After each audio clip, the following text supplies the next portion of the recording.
আমার বাবা দীর্ঘ 12টি বৎসর ধরে এই টিউমার নিয়ে ঘোরাঘুরি করতেছে, কিন্তু কোনো চিকিৎসাপাতি কিছুই করায় নাই। উনি বলে যে এটা টিউমার না, আমি কাজ করতে গিয়ে আঘাত পেয়েছি, তারপরে আস্তে আস্তে ফুলতে ফুলতে এই অবস্থা হয়েছে। তো আমি বললাম যদি টিউমার না হয় তো অনেক ভালো কথা, চলেন ডাক্তার দেখাই, তারপরে ডিসাইড করবো এটা টিউমার না অন্য কিছু। তাই তাকে জোর জবরদস্তি করেই রংপুরে নিয়ে যাচ্ছি এবং ডাক্তার দেখাবো।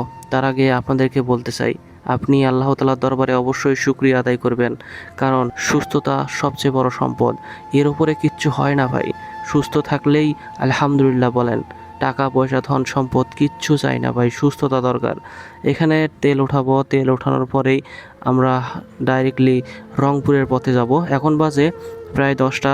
আমাদের ডাক্তার বসবে নাকি 4টা থেকে 5টার মধ্যে। কি আজব এই দুনিয়া, যখনই আপনি ডাক্তারের কাছে যাবেন ডাক্তার আপনাকে অনেক থিওরি দেবে, পরিশেষে বলবে আপনি যদি না মানেন তাহলে আপনার ওপরের টিকিট নিশ্চিত হয়ে গেছে। তো বিষয়টা কেমন জানি হয়ে গেল, যেটা আমাদের কাছে সুনিশ্চিত সেটা নিয়েই সবাই ব্ল্যাকমেল করে, স্পেশালি ডাক্তাররা। তারা বলবেই যে আপনার অবস্থা খুব খারাপ, আপনি খুব তাড়াতাড়ি যাবেন এই পৃথিবী ছেড়ে, তো তাড়াতাড়ি ওষুধপাতি খান। মানে কি যে একটা অবস্থা, মানুষ সুনিশ্চিত মৃত্যু হবেই সেটা নিয়েও ব্ল্যাকমেল করে।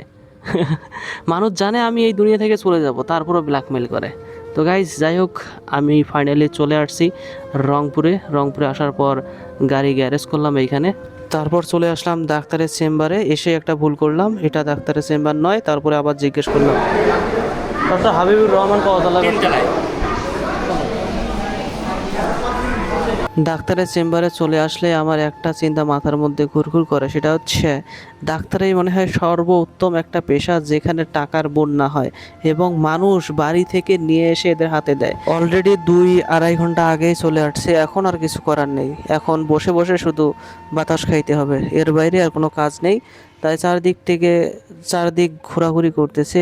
ডাক্তারের চেম্বারে আসলে অনেক সিন্ডিকেট নিজের চোখেই দেখি, তারপরও কিছু বলতে পারি না। কি বলবো, আমার আর কি এমন পাওয়ার আছে যে ওদের সাথে তর্ক বিতর্ক করব? 10 টাকার বিনিময়ে সিরিয়াল কেটে 100 নম্বর থেকে 1 নম্বরে চলে আসে।